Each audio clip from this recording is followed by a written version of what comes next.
Hi and welcome back to the Spruce Grove Public Library's YouTube channel. We're called SGPL Library Kids. Today we're going to continue our read aloud, which we are reading from March, which we are reading this book, which is a series called Jasmine Taguchi, and this particular book is the first in the series. It's called Mochi Queen.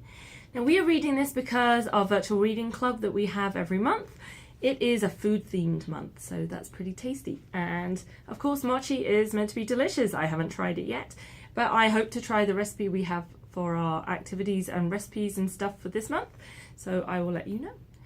So we are going to continue with this book. We are about halfway through it right now, so if you haven't already joined us, then do go back and read the previous videos, watch aloud, whatever you want to call it, and we will catch up and then we can read the whole story together.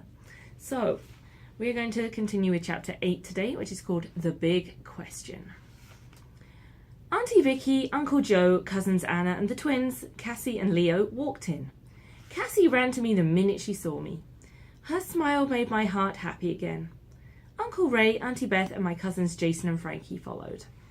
All around me, aunties and uncles and cousins greeted one another, the chattering sounds like 100 hummingbirds buzzing in the room. Aunties carried in rice cookers and grocery bags. Uncles slapped one another on their backs and talked about football scores. The 4-year-old twins dragged their backpacks over to me. The bags were so full they looked like they were about to explode. Anna ruffled my hair as she walked past. Jason and Frankie ran to find Eddie, and my heart felt as full as the room. I love being surrounded by my family. I helped Cassie and Leo unpack stuffed animals and cars and books and crayons, and the aunties bustled into the kitchen, and by the time the backpacks were empty, so was the living room.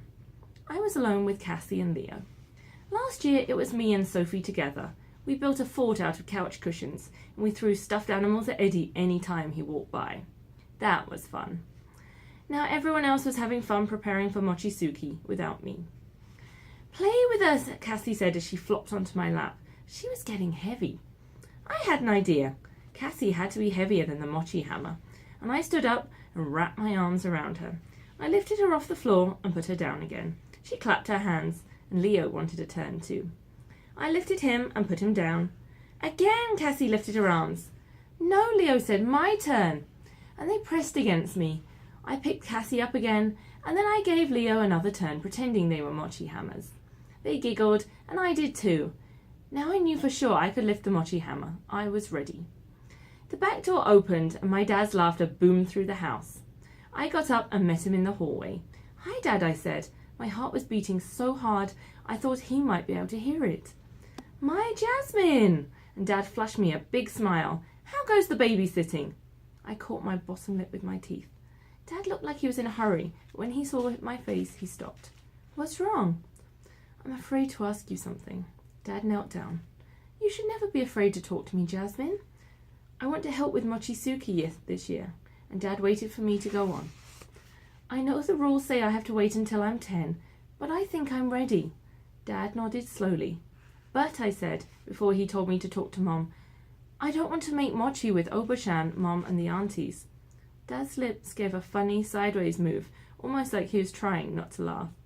No, he said. Well, what do you want to do? I want to pound mochi with you, Dad, and I said it quickly, so he couldn't tell me no right away. I've been using my arm muscles a lot to practice, and I know I can lift the hammer. Sophie can be Mom's helper, and I can be yours.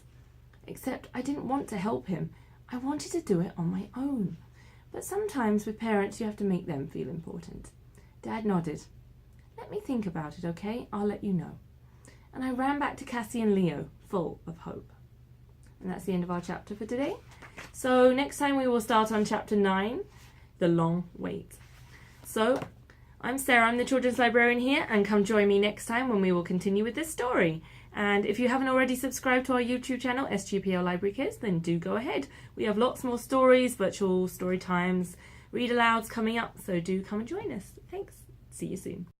Thank you for joining us for Virtual Storytime this week. If you enjoyed this story, come and visit us in person at the library, give us a call or message us, and we will help you find more books, movies, video games, TV series, and so many more programs and services that we can offer you, all for the small price of a library card, which of course is free. And don't forget to subscribe to our YouTube channel, SGPL Library Kids. So thank you once again, and bye-bye.